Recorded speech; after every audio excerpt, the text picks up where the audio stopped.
the other one is identification and the language. Here, when we talk about these factors here, how does these factors get impacted on the socialization process? The first one talks about the imitation.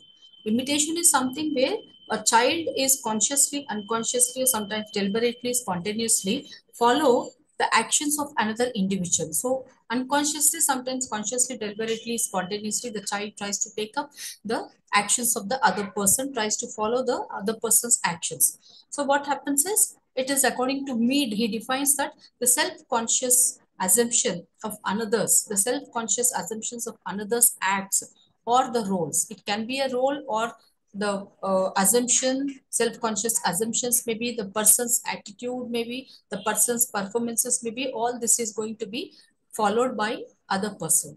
So this is actually when we talk about socialization process, this imitation, actually what happens is in the family, we are going to stop, or we usually make a girl to take up the role performance of a woman or a girl, but not the boy. So when the girl is imitating the boy's imitation, the boy's activities, we try to stop the girl by performance of the boy's activities. So we try to mold the girl by making her learn or to imitate the girl's performances here. This is how this imitation process also has a great impact on the socialization process. Then we come across what is called suggestion. What is the suggestion actually? Suggestion is something, the process of communicating information which has no logical or self-evident basis here. So even in this suggestion here, we try to include the rational persuasion.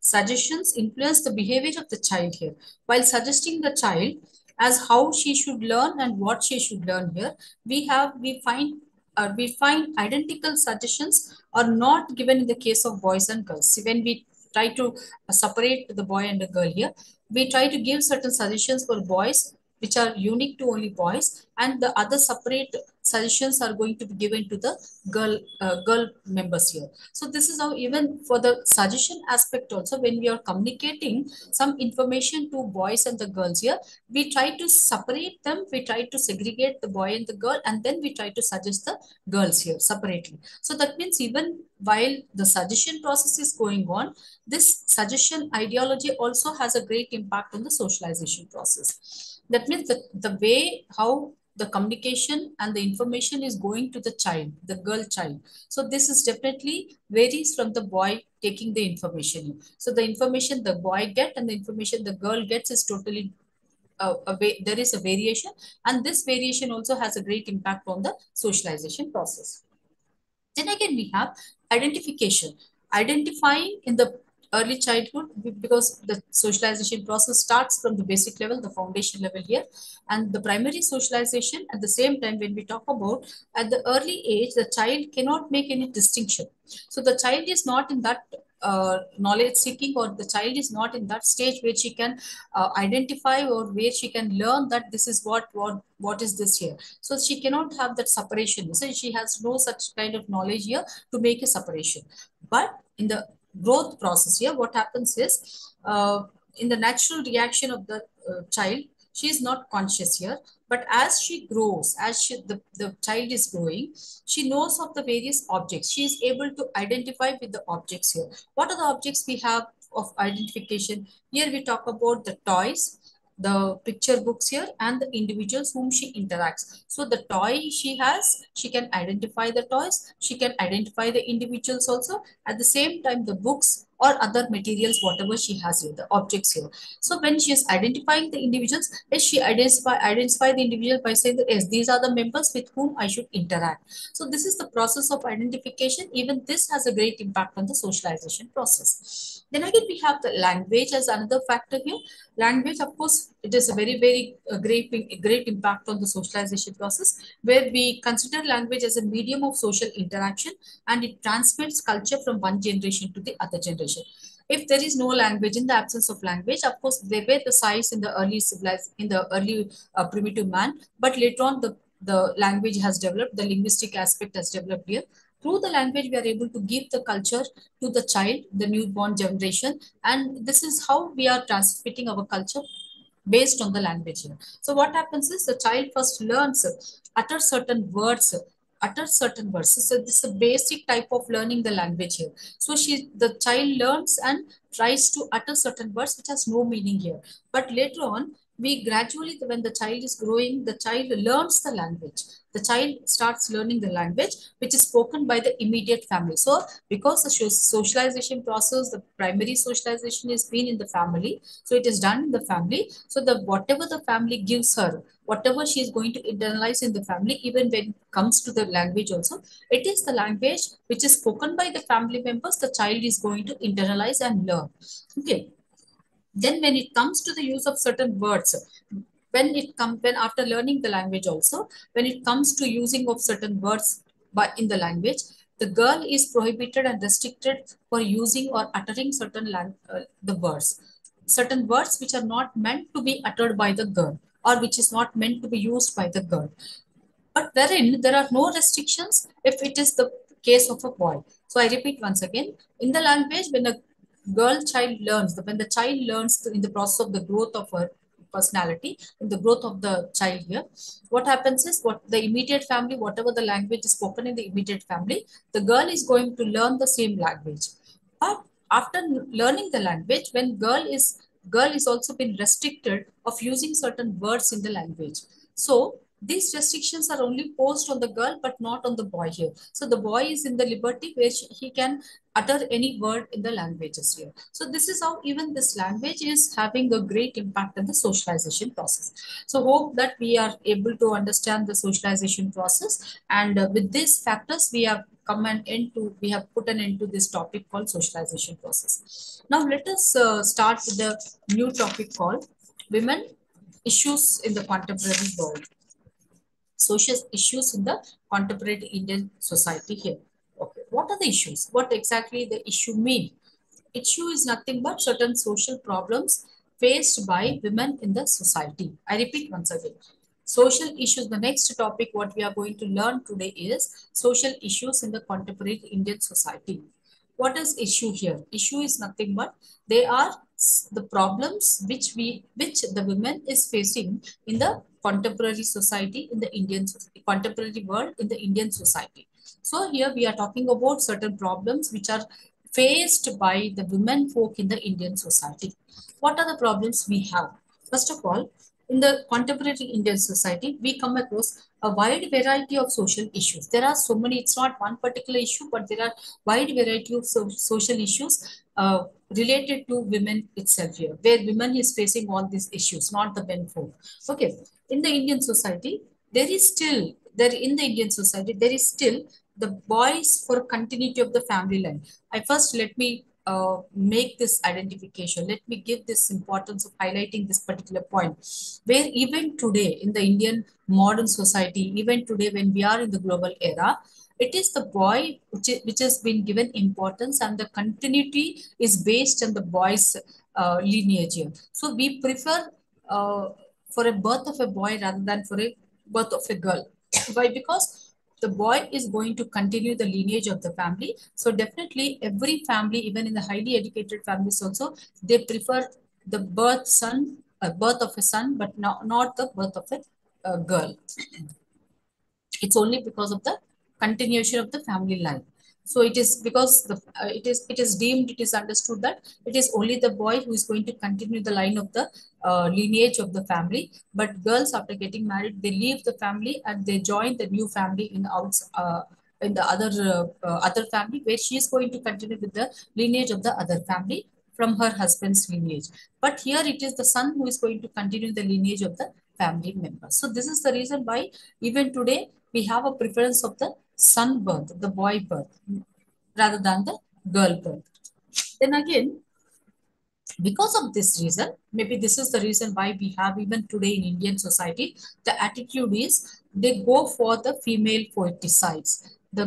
usually because of this practice, this attitude what we have, this understanding what we have, that boy is going to continue the line of the descent of the family members. Maybe this is the reason why they even today they practice the female foeticides in certain parts of the Indian society, not all the parts of the Indian society, but certain parts of the Indian society, certain regions of the Indian society. For example, what are the reasons we have? The regions which usually practice the female foeticides. We come across uh, in Rajasthan, Tamil Nadu, UP, and also Gujarat. These are the major regions we have where they practice the female foeticides. How do they practice the female foeticide? How do they kill uh, the newly born baby or the girl baby? Or sometimes it is in the woman womb. They are going to identify this is the girl to be a girl, and then they try to kill the girl baby who is also has not taken the birth. But mostly female foeticides are done by using the technique called amniocentesis. Amniocentesis. So this is the technique where they identify, deter that this is a girl baby or this is going to be a girl baby, and they try to kill the girl baby. This is we consider it as a female foeticide, which is seen in the parts of Rajasthan, which is seen in the parts of Gujarat, Tamil Nadu, and also UP parts. When we talk about the female foeticides and female infanticides, usually we call by the term female infanticides and the female foeticides. Usually, it is one of the form of oppression of women, which is practiced in the India, also in some parts of the China here. The practice of female infanticide was first discovered by Duncan as a member of the East Indian Company. When the Britishers were there in Indian society, the East India Company person Duncan has recognized this particular practice of female infanticide as female foeticide, and then he defined the female. Kalur has defined the female infanticide as killing of an entirely dependent child under 1 year. So when a baby below the 1 year age group, when she is killed by the family, then we consider it as a female foeticides, female infanticides. Okay. The custom of killing the female babies soon after the birth was prevalent among the Rajputs of the Rajasthan. Usually, most of the Rajputs families used to go for this practice of killing the girl child. Okay, why? Why? What are the reasons? There are certain reasons. We'll go through the reasons later on. Okay, then again we have the custom of killing babies soon after the birth was prevalent among the Rajputs of the Rajasthan. Also, it was prevalent in Punjab areas and Surat, Kutch, Gujarat, Baroda, then whole west coast, and then the Tamil Nadu and Bihar also. So these are the regions where we find the practice of the killing of a girl child who is below the age group of 1 year. Then uh, it is believed that from where can we trace the practice of female foeticide. So it is believed that the female foeticide infanticide originated among the Jereha clan, a tribe which claimed a very high status group of the Rajput families here. So usually this clan belongs to the Rajput family and the Jereha family, and they occupied a very high status among the Rajput communities. So these community usually they practice the female infanticide. The reason is that they had a daughter called very at that time among those clan members they had a very beautiful daughter and the king failed to get married the beautiful daughter because he could not get a suitable boy at the time, so he killed her baby child. He killed the daughter. Then again, this is the practice where we started from that time and we have been continuing even today in the parts of the Indian society. Then but why there is the practice of this female infancy? What are the reasons actually we claim? Is this the only the story where we try to claim the female infanticide practice, or are there any other reasons here? The reasons are like because of the constant wars between the Mughals and the Rajputs in Indian society, because there were the constant wars between the Mughals, the Islam rulers, and the Indian rulers, the Rajput communities here. The Muslim invaders used to use their power and they used to plunder the wealth of the Rajput community at the time of the war period and all. So at the time of picking up all the plunders of the jewelry and the ornaments or whatever the wealth of the Rajput community. They used to also pick up the beautiful girls from the Rajput community. So this was not tolerated by the Rajput kings, and they used to kill the girl babies in the families. And this actually considered as a reason, also one of the reasons, not the exact reason, but one of the reasons of killing the girl child. So here the Rajputs could not tolerate their daughters or wives to be touched by the Mughals here. So this, in order to save the Rajput honor, it is saving the honor of the Rajput community. So they used to go for the practice female co-infanticides here. So this is one of the reasons we have. So because there were the constant wars between the Mughals and the Rajput communities. So the Mughal rulers used to plunder the wealth of the Rajput community, and at the time of plundering the wealth of the Rajput community members, they also used to pick up the girls of the Rajput. So this was not tolerated by the kings of the Rajput community. In order to save or in order to protect the honor of the family, they used to kill the girl babies in the families here. This is one of the reasons we have.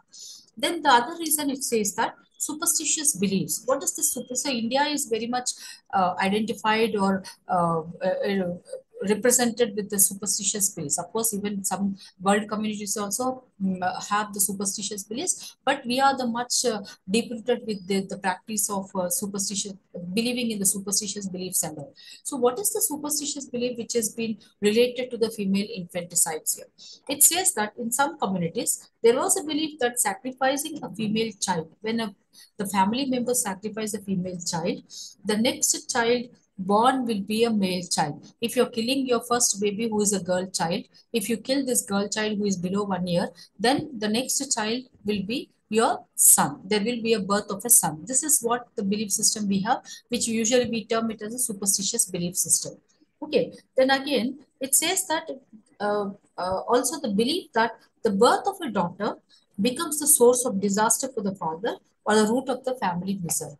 So if there is a birth of a girl baby in a family, that means from then onwards there will be misery in the family of uh, the girl. Or sometimes it is something considered as there will be some root cause of the family misery. So the girl child's birth itself is bringing the root cause for the misery for the family. So in order to avoid all these misery sufferings and all, they used to kill the girl child. So this is one of the reasons we have. The next reason, second reason we have, one is the Mughal plundering the wealth of the people at the time of the war, wealth of the Rajputs at the time of the war, and picking up the girls of the Rajputs at that time. And the second reason talks about the superstitious beliefs among some communities where the girl child birth itself is considered as the root cause of the misery. And sometimes if the first child, if it is the first birth is a girl child, if they kill the girl child, uh, the next child would be a boy child. So this is the attitudinal behavior or the belief system they maintain, the superstitious belief system they maintain, where they used to kill the girl child in order to get a beget for a son birth. This is one aspect. The other aspect talks about what is called the girl child birth itself is as it is going to be started with the misery in the family. It is a root cause for the misery. So when there is a girl child birth in a family, that means you're giving a way for it is a root cause for the misery of the family. So in order to avoid the sufferings in the family, they used to kill the girl child. Then to avoid raid by strong neighbors. So even at the time of this, because in the earlier societies, when we talk about the clan members, the tribal communities, the other community members who are strangers to one particular community, they used to, usually they have a strong hold and they used to avoid the raids by the strong neighbors in the communities. So when they used to raid the community members here at the time, probably maybe these strong neighbors also were in quest of the wives practiced female infanticide. So this is one of the other reasons we have. Example, they have given the Naga tribes here. So here again, the other reason is to keep the family property within the family. This is also one of the reasons to practice the female infanticide, means that is you're keeping your family property intact here. This is one reason we have to avoid the problems of the dowry. So dowry is not a new concept. It is there since very long period in the Indian society. So in order to avoid dowry also, the girl female infanticide practice used to be vogue in the Indian society. Then social pressures to beget sons who support the family as their economic asset, while the daughters are considered as liability. So sons birth is an asset to the family, while daughters birth is an liability. So these are the two proportions we have, and because of this liability reason, they used to kill the girl child who is born in the who has taken birth in the family. So these are the few reasons we have for the female infanticides in the Indian society. Then what are the methods? How we wonder, like, how do they kill the girl child? So what are the mechanisms they maintain? How do what are the things they use to kill the female infant, go practice the female infanticide? Usually, when the mother is still unconscious at the time of the delivery, usually the father stepped on. This is one method we have to go for the practice of the female infanticide or killing of the female baby. So one method it talks about that when the mother is still unconscious at the time of the delivery, after giving delivery, the father stepped on the throat of the female infant. This was one reason we have one of the mechanisms they used to kill, by which they used to kill the girl baby. So the father used to step on the throat of the newly born baby so that the baby dies at the spot. Okay, this is one mechanism we have. The other one is the poisonous milk, which has been given to mixed with some sugar. The poisonous milk, which has the calotropis and or the oleander berries. So these are the things mixed up in the with the milk, and also sugar is added. They're given to the female baby or infant. So the born baby who is 1 year old, within 1 year old, will be given served this milk of poisonous milk, and immediately the girl will be killed after taking the poisonous milk. So this is one other mechanism they use to kill the girl baby. And the other mechanism, usually very commonly practiced one, is very frequently and commonly practiced one, is uh, a few grains of coarse paddy. The coarse paddy is stuffed in the mouth, into the mouth of the newly born baby. So I repeat once again, it is a general, very common practiced thing of mechanism where in order to kill the girl child here. This is the practice where they used to fill the mouth of the baby, the born baby, with the coarse paddy. So the paddy grains are filled, they stuff it in the mouth of the baby so that immediately she takes, it stops her breath and she dies. The girl baby dies. Then a bag full of sand. The other mechanism is, this is other mechanism we have where they go for killing the girl child. The bag full of sand was used to suffocate the child, and sometimes she was strangulated.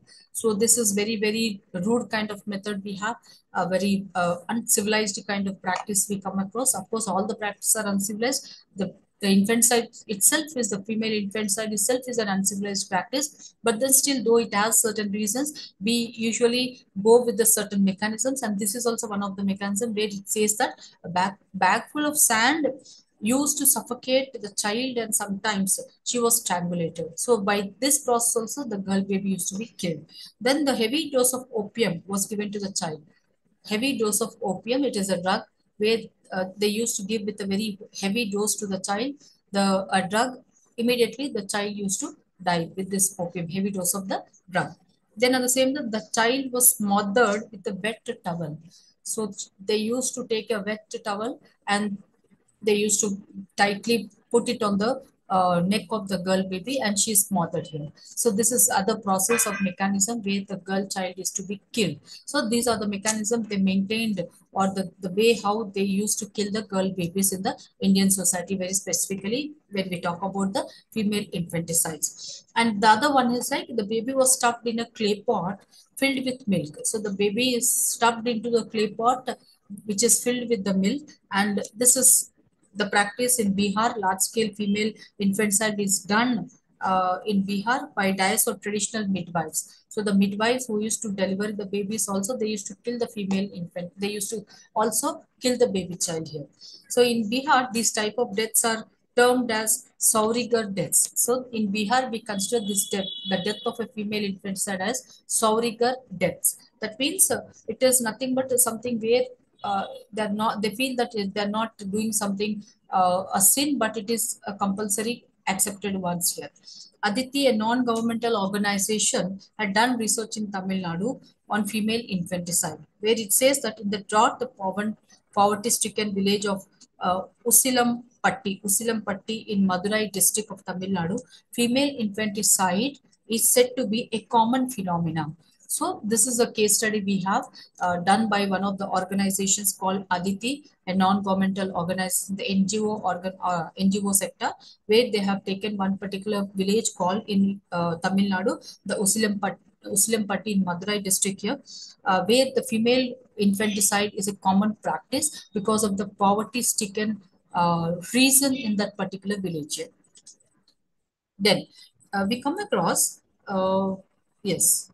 So these are the reasons we have, and what to be done. What are the preventive measures to stop this female infanticides, the female killing of the female infanticides? So in order to stop this, the preventive measures we can take up, the preventive measures taken up by the government of the society or in general public here, it is to practice of using amino scientists of sex determination and female foeticide should be legally banned. So in order to stop the female infanticide, the government should also ban the sex determination, which is also in vogue. They usually practice, it is always there, this policy is there now present in the Indian society, where they make it as a penal, a very strict forbidden test of the sex determination. And if any test centers go for this amniocentesis, they are penalized here. So this female foeticide should be legally banned. Then again, the other one, because if they go for sex determination, immediately the abortions, or they try to abort the baby child in the womb itself, immediately without giving a birth to the girl child here. So because to stop all these things, sex determination is being banned by the government. Then the medical practitioners indulging in the misuse of this test and abortion of the female foetuses as a lucrative trade should be punished. So the medical practitioners who is aborting a girl child here and who is practicing this lucrative practices should be penalized. This is other preventive measure where we can stop the female infanticides. The other one is amniocentesis test should be performed only by the government approved medical hospitals. So this test, the sex determination test, because it is compulsory. Why? Because we usually the doctors want to know the growth of the baby, whether the growth of the baby is in healthy condition or not. So in order to go for the sex health, taking only the health aspect here, we usually go for the determining go for the scanning and all. So amniocentesis test. So this can be done. It can be acceptable, but it can be done only by certain identified, recognized medical practices or the medical practitioners, or by the government medical practitioners itself, hospitals itself. Then again, awareness on the illegality and undesirability of the amniocentesis should be created among the people. So that is, the amniocentesis has been illegal, and this the sex determination text cannot be taken up. This particular proverb should be, this particular slogan should be repeatedly given among the societal members, and this awareness should be taken up to throughout the world community, so throughout the societal system in the Indian, among the remotest areas of the population of the Indian society. Then media should be effectively used to bring about change in the attitude of the people towards the culture. I think yes, now we have a attitudinal change among the Indian population, Indian people here, where we also welcome now the girl child uh,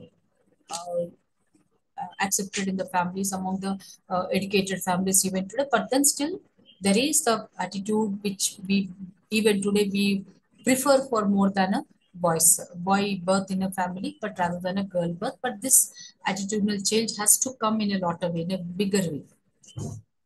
The next issue what we have is child marriage. What is this child marriage? So child marriage is, because we know, like yesterday we have discussed, it is an evil practice we have in Indian society. Even today, there are the communities, there are the regions in the Indian society where there are number of child marriages are occurring even today, present in the present Indian context.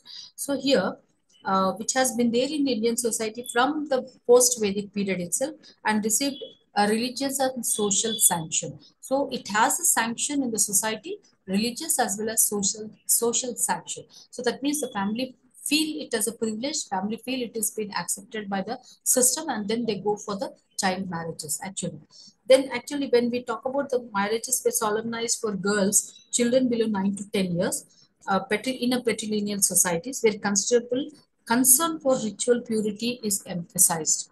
So for the ritual purity, they perform the child marriages around the age group of 9 to 10 years in the families here. Then again, women were literally seen as a point of entrance as gateways to the caste system.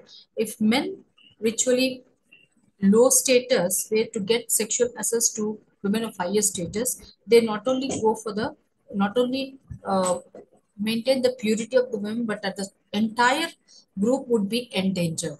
So this is one understanding why they go for the child marriages. And what are the reasons, the major reasons for the child marriages which occur in the Indian society? Why do they practice the child marriages here? One of the reasons says that according to some writers, this custom was prevalent. This is not the new concept or the new practice we see in the Indian society. It is there since ages in Indian society here. It is prevalent in Indian society when there was the institution of nunnery, the institution called the practice of nunnery. Nunnery in two major important religions in the Indian society, Jainism and Buddhism, where when several grown-up maidens were becoming nuns. So several grown-up maidens were becoming nuns against their parents' desire. So they show the inclination towards becoming the nun. The young women, the young girls are becoming the nuns at the time of Jainism and Buddhism. So in order to stop this, this is against the parents' desire. So usually in the Indian society, Hindu social system, there is no desire where the girl should become a nun here. So usually because of this impact of Buddhism and Jainism, most of the young girls are becoming, they're transforming, they're converting themselves towards nunnery. They're becoming the nuns. So this practice is against the desires of the family. In order to stop this, they decided to marry off their girls, the daughters, before they develop their own personality. So before they have the consciousness among themselves, before they develop the interest levels, or they develop the thinking about themselves, the development of the personality starts within the girl child. They used to get them married off at the age of 9, 10, or before that. So because in order to stop a girl becoming a nun, this is one of the major reasons we have in the performance of the child marriages. The second reason we go for is to prevent the possibility of unchastity or to protect them from the motherhood before the marriage. So in order to stop the girl from becoming the chastity, or the thing what we call, we understand as the chastity, or becoming girl, a girl becoming a motherhood, entering into the motherhood before getting the marriage. In order to stop the motherhood before the marriage, usually the Indian families went with the child marriages, right? Okay, this is the other reason we have for the practice of the child marriage. The other reason, the next reason says that the belief that keeping a girl unmarried was a serious dereliction of Hindu tradition. And if she's not married before the puberty, if before the girl enters into the puberty, if the family members are not getting her married, it means they have committed a big sin.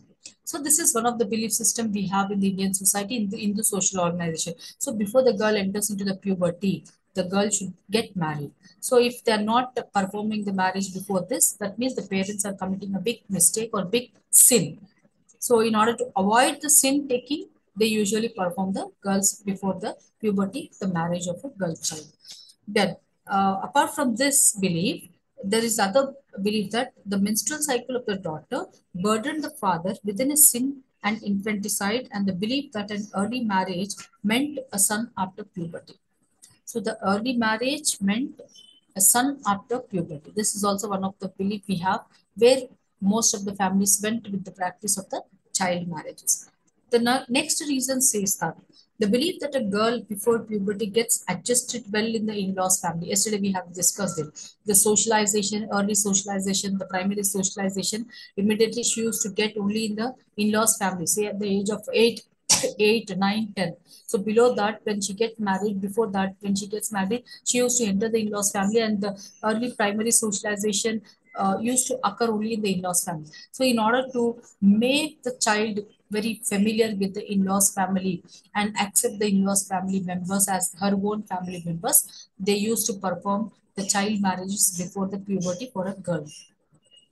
Then, so in order to get adjusted in the in-laws family. This was the one of the reasons we have for the child marriages. Then the rules of endogamy. They are very strict rule of endogamy practiced in Indian society because of the caste endogamy system and all, where very small choice lies with the family members. A very limited choice lies with the family members. Here, what happens is the marriage would be arranged within a certain group and other norms of prescription. There are certain prescriptive rules of marital system is there. So when the family members go, because every family goes with the endogamy, every family goes with the norms of the prescription, you get a very limited scope for the selection of the marital partner. So this is one of the reasons where they used to immediately perform the girl marriage within the before she crosses the puberty and all. So that means that there is they cannot go for searching for the boy after the puberty. So instead, immediately when there is a choice left for the family members, they used to perform very urgently the marriage for the girl family, a girl at the very young age.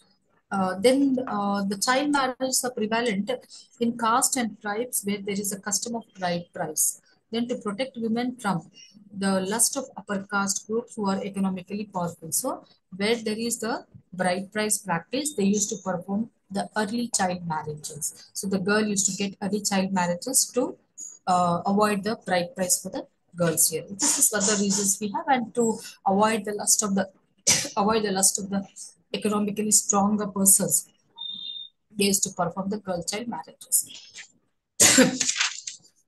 Now, uh, then again we come across the other reasons what we have. How do then what are the preventive measures to stop the child marriages? There are so many bills and there are so many acts we have brought about, even at the time of the British period and even after the British post uh, independence period also, we have certain bills and sorry the acts which have been taken very strictly to prohibit and abolish the child marriages here. The first child marriage we come across to stop the evil of the child marriages act, the child marriage act in 1891, when the age of the consent act come into force. When the age of the consent had come into force here, the child marriage avoidance, avoiding the child evil of child marriages in 1891 was brought into force. Then here, the great reformist like Byramji Malabari was the first person who made pioneering efforts to eradicate this evil. So he was the first person to who had really worked hard to bring the reforms in the society to stop this evil practice of the child marriage. He was the first person who really fought uh, uh, uh, relentlessly to stop the child marriages in the Indian society. So here, he was aware that, so here when infant Malabari published a pamphlet entitled Infant Marriage and Enforced Widowhood, where the pamphlet appraising the criticism roused a great deal of interest and did much to mold public opinion. So he had taken the public opinion and went to the Britishers to bring a very strict act of abolishing the child marriages. So harmful. So he was spreading in his pamphlets the harmful consequences of this evil of child marriages. So when the public was aware of the harmful consequences of the child marriages, then they accepted that yes, this is a evil practice. So let us abolish the practice here. So they accepted the bill, which was the act which was brought, and they respected the act which was brought by the British period at that time. Then, Women's Association all over India is conducting agitations, the meetings and awareness programs among the people in the Indian society, where they were given the mass education, general education with regard to the child marriages and the consequences of the child marriages here. So this really brought a great attitudinal change among the Indian people towards the girl child here. So that's the reason why we are accepting, we are giving education to the girl child, we are giving equal property rights to a girl child. So now I think the status has changed for the girl child in the Indian families of the Indian society. So for today, I stop today with this topic. So tomorrow we'll continue the same topic. Next issue in this what is called the lesson of the same the book here. Okay. So tomorrow we are going to start with the dowry and the dowry tax. Okay. Thank you all for today.